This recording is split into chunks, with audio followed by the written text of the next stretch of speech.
wabarakatuh. How are you today, kids? I hope all of you are in good health and are always excited to study with teacher and friends at home. Alhamdulillah, today we meet at science time. What should we learn today? We still learn about natural resources around us.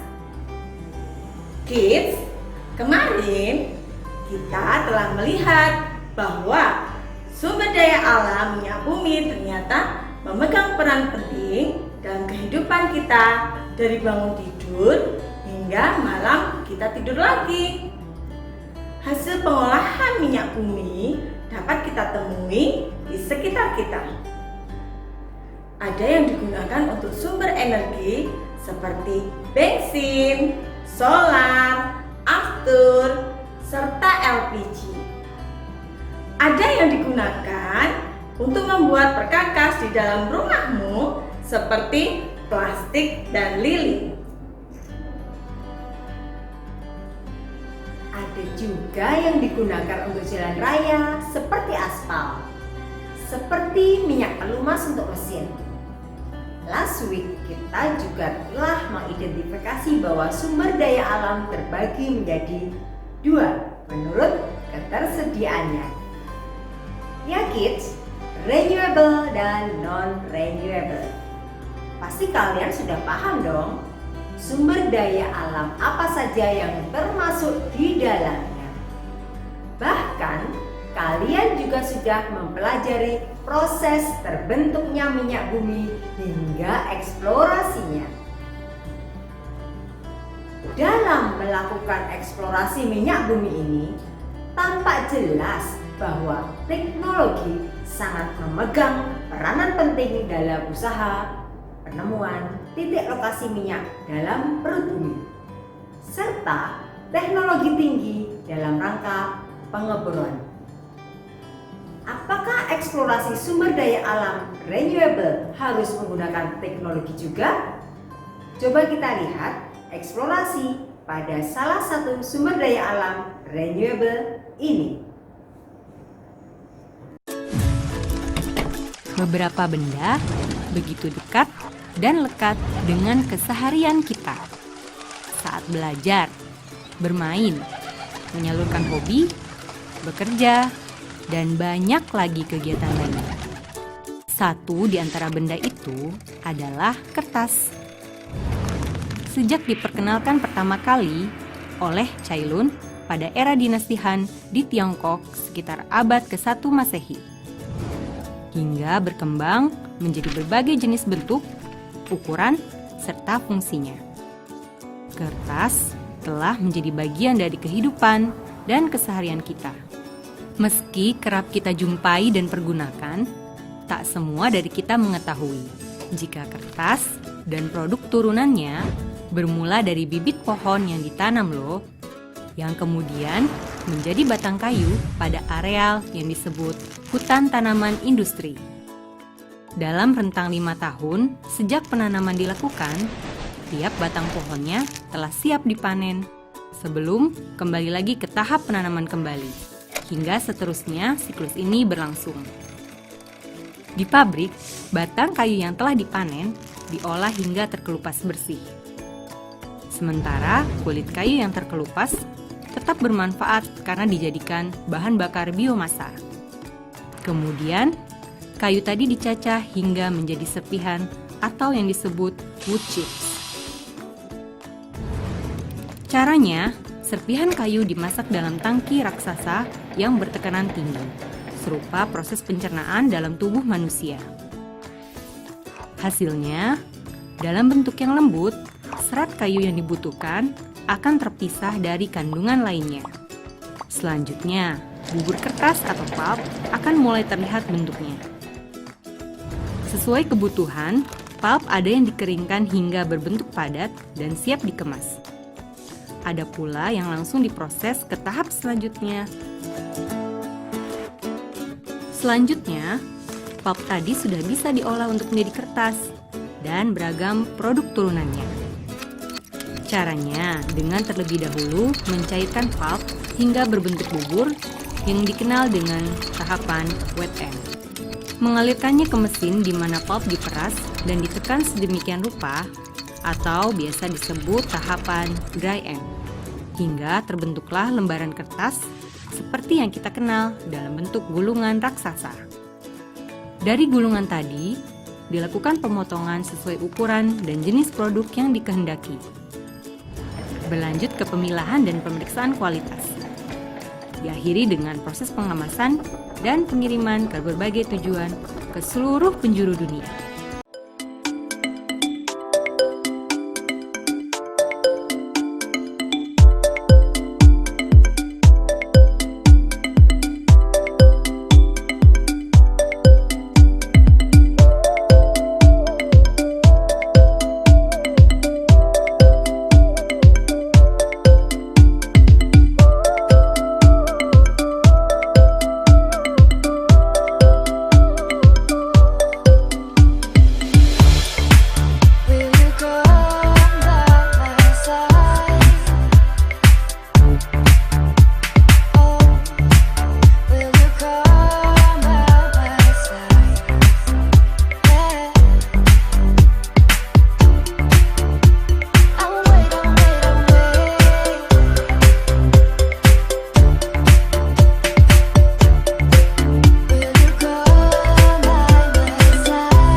Produk kertas dari Indonesia seperti Asia Pulp and Paper telah mengekspor produknya ke lebih dari 120 negara.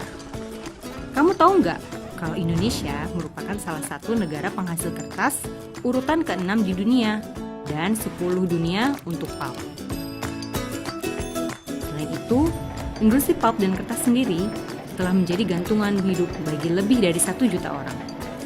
Tentunya, kamu akan semakin keren ketika kamu tak sekedar menggunakan kertas, melainkan juga meluaskan cakrawala pengetahuan dengan memahami dari mana, bagaimana kertas itu bermula, dan potensi kertas bagi kemajuan Indonesia.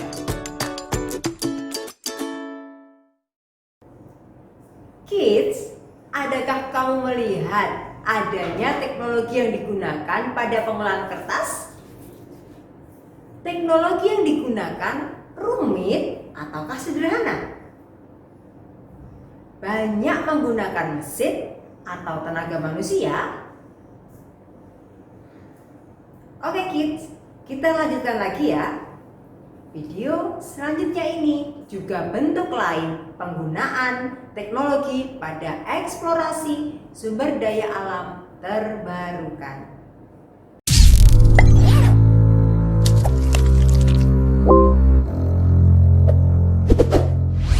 Halo para pencari fakta. Negara Jepang memang dikenal dengan teknologinya yang begitu maju dalam berbagai bidang. termasuk pertanian. Dan gak dipungkiri petani di Jepang lebih maju dibandingkan petani di negara kita Indonesia. Karena mereka didukung oleh teknologi canggih yang akan memudahkan pekerjaan mereka. Selain itu, teknologi-teknologi ini juga lebih memaksimalkan hasil pertanian mereka dibandingkan dengan cara konvensional. Pembibitan. Hanya benih yang berkualitas unggul dan bermutu tinggi yang layak untuk dibudidayakan. Namun, terlepas dari hal kualitas benih, cara penanaman benih pun akan mempengaruhi hasilnya nih guys. Kalau di Jepang sendiri nih guys, penanaman benih ini dilakukan secara otomatis dan hanya memerlukan sedikit bantuan tenaga manusia. Caranya nih, pertama-tama tanah akan dimasukkan ke dalam wadah khusus persegi panjang. Dan wadah-wadah tersebutlah yang akan bergerak sendiri dan akan ditanami benih secara otomatis. Selanjutnya, pada mesin terdapat sikat khusus yang berputar, yang mana sikat ini akan mencampur tanah dan benih secara efektif. Juga hal yang gak kalah canggihnya nih guys, pada penyiraman. Biji-biji ini selanjutnya akan melewati penyiraman secara otomatis. Canggih banget kan? Penanaman. Proses penanaman akan dilakukan setelah benih sudah tumbuh dengan daun sempurna. Petani Jepang gak perlu capek-capek lagi turun ke sawah karena mereka sudah menggunakan teknologi canggih. Petani hanya perlu naik ke atas mesin dan gak perlu lagi turun berkotor-kotor ria di dalam sawah. Benih-benih yang sudah tumbuh hanya perlu diletakkan di atasnya. Lalu ketika mesin tersebut sudah dijalankan, benih-benih tersebut akan tertanam dengan sendirinya. Penambahan pupuk. Pupuk merupakan material yang ditambahkan pada media tanam atau tanaman. Penambahan pupuk diperlukan untuk mencukupi kebutuhan hara yang diperlukan tanaman sehingga mampu berproduksi dengan baik. Untuk mengontrol jalannya helikopter tersebut, petani menggunakan remote khusus. Kalau menambahkan pupuk dengan cara seperti itu, kayaknya bakalan menyenangkan banget ya. Udah kayak main helikopter-helikopteran dengan remote control nih ya. Selain itu, remote control ini juga digunakan untuk menyemprotkan pestisida. Dengan menggunakan metode penyemprotan dengan helikopter ini, terbukti meningkatkan efisiensi waktu dan tenaga. Untuk menyemprot lahan seluas 1 hektar saja, hanya membutuhkan waktu 1 jam saja. Membersihkan gulma. Gulma atau yang seringkali disebut sebagai rumput liar ini mengganggu pertumbuhan padi yang ditanam. Oleh karena itu, pembersihan gulma sangat penting untuk dilakukan oleh para petani. Untuk pembersihan gulma di sawah, mereka menggunakan mesin khusus mencabut gulma secara otomatis. Layaknya helikopter penyemprot pupuk tadi dan pestisida, mesin yang menyerupai kapal boat mini ini dikendalikan dengan remote control. Meskipun tidak menggunakan tenaga manusia, mesin ini hanya akan mencabut rumput liar di sekitar tanaman padi, tanpa mengganggu tanaman padi sebenarnya. Panen. Kini saatnya kita panen nih guys. Nah, untuk proses pemanennya pun gak kalah canggihnya nih guys dengan proses-proses sebelumnya. Para petani Jepang menggunakan alat semacam traktor dalam memanen. Mesin ini dilengkapi dengan mesin pemotong di depannya dan secara otomatis padi yang telah terpotong akan masuk di dalamnya. Pula nih, hal yang gak kalah canggihnya nih, mesin ini gak hanya bisa memotong padi nih guys, tapi juga bisa memisahkan butir-butir padi dari batangnya. Wah, keren sekali ya. Masih banyak loh teknologi yang digunakan dalam pengolahan sumber daya alam renewable. Seperti pengolahan kayu, pembuatan karet, pembuatan kain, kemudian penggunaan jamur dan bakteri pada makanan seperti tempe, tape, yogurt. Bahkan sekarang ada juga loh gudeg Jogja yang dikemas dalam kaleng yang dapat bertahan lama, atau pengawetan susu dalam kemasan dengan ultra high temperature atau UHT. Ultra High Temperature atau UHT adalah serangkaian teknologi canggih untuk menjaga kemurnian kandungan dan kualitas susu sapi tanpa bantuan bahan pengawet. Wah, seperti apa teknologi UHT bekerja? Yuk kita intip proses produksinya. Selamat datang di PT Ultra Jaya Vivanians. Di pabrik pengolahan susu UHT yang sudah berjalan sekitar 40 tahun ini, susu sapi segar didatangkan langsung dari peternakan sapi di Pangalengan, Bandung. Sebelum bahan baku diterima, semua tutup tangki truk penyimpan susu akan diperiksa apakah tersegel dengan baik atau tidak guna memastikan tidak terjadinya kontaminasi apapun selama dalam perjalanan. Dan sebelum susu sapi masuk ke dalam ruang pengolahan, susu sapi ini diuji terlebih dahulu kelayakannya melalui pemeriksaan fisik, kimia, dan mikrobiologi. Jika sudah dinyatakan lolos dalam pemeriksaan, susu sapi akan dipompa masuk ke dalam beberapa silo. Di dalam silo, susu akan diproses melalui filter khusus untuk menyaring kotoran dan bakteri tak kasat mata. Susu segar yang sudah difilter ini kemudian dikirim ke tangki-tangki pencampuran di dalam ruang pengolahan. Tangki-tangki pencampuran berukuran 30.000 dan 60.000 liter ini terbuat dari stainless steel sehingga tidak mudah berkarat dan tahan terhadap asam. Di tangki-tangki inilah semua bahan baku tambahan seperti bubuk coklat, stroberi, gula pasir, dan lain sebagainya dicampurkan dengan alat pengaduk. Selanjutnya adalah proses homogenisasi, yaitu proses menekan susu ke dalam pipa yang lebih kecil agar lemak susu dan semua bahan kandungan di dalam susu menjadi lebih halus. Setelah proses homogenisasi selesai, ini dia Vivanian, teknologi sterilisasi dengan sistem pemanasan suhu atau yang lebih populer dengan sebutan UHT, Ultra High Temperature. Dalam proses ini, susu dipanaskan dengan suhu 140 derajat Celcius untuk mematikan semua bakteri agar susu bisa tahan lama tanpa perlu menambahkan bahan pengawet apapun. Cairan susu yang telah melalui proses UHT tersebut akan melewati filter sebelum kemudian masuk ke dalam tangki-tangki aseptik untuk selanjutnya dikirim ke tangki pengemasan. Kemasan susu yang digunakan adalah kemasan Tetra Pak buatan Swedia. Proses dilanjutkan dengan penempelan sedotan dan tutup plastik untuk kemasan 1 liter. Susu-susu tersebut kemudian masuk ke dalam kardus-kardus, dicetak tanggal kadaluarsanya, dibungkus dengan plastik agar kokoh, dan dikirim ke gudang penyimpanan untuk disimpan rapi di rak-rak bertingkat. Meski sudah dikemas rapi, susu-susu ini tidak langsung didistribusikan loh Vivanians, karena setiap usai memproduksi, sampel susu akan diinkubasi di laboratorium selama 7 hari dengan perlakuan suhu tertentu untuk memastikan bakteri sudah benar-benar mati. Semua mesin canggih di pabrik ini bekerja selama 24 jam penuh. Setiap 24 jam sekali, mesin-mesin ini dibersihkan dan diperiksa kondisinya selama 4 jam sebelum difungsikan kembali. Oke Ki, ternyata peran teknologi sangat penting untuk eksplorasi serta pengolahan sumber daya alam. Mengapa ya kita harus menggunakan teknologi? Ayo teman-teman, adakah kalian yang tahu?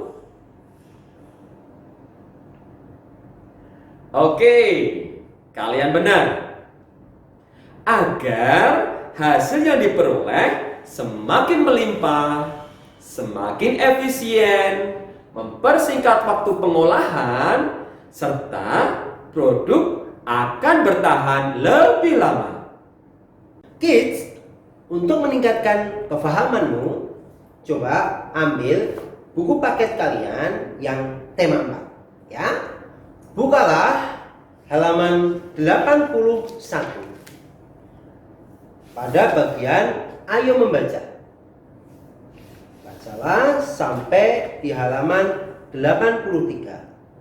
Setelah kalian baca semuanya, isilah tabel 2.3 tapi yang bagian nomor 5 sampai 10 saja. Ya. Kemudian lanjutkan dengan mengisi tabel 2.4 membandingkan nelayan tradisional dan nelayan modern. Fotolah hasil pekerjaan kalian yang di halaman 83 saja ya. Kemudian upload di To Do Science 2.3. Kirim ke kelas 7. Demikian ya kids, pelajaran kita hari ini. If you have any question, you can ask to your homeroom teacher at Zoom meeting time. Okay, bye-bye. Assalamualaikum warahmatullahi wabarakatuh.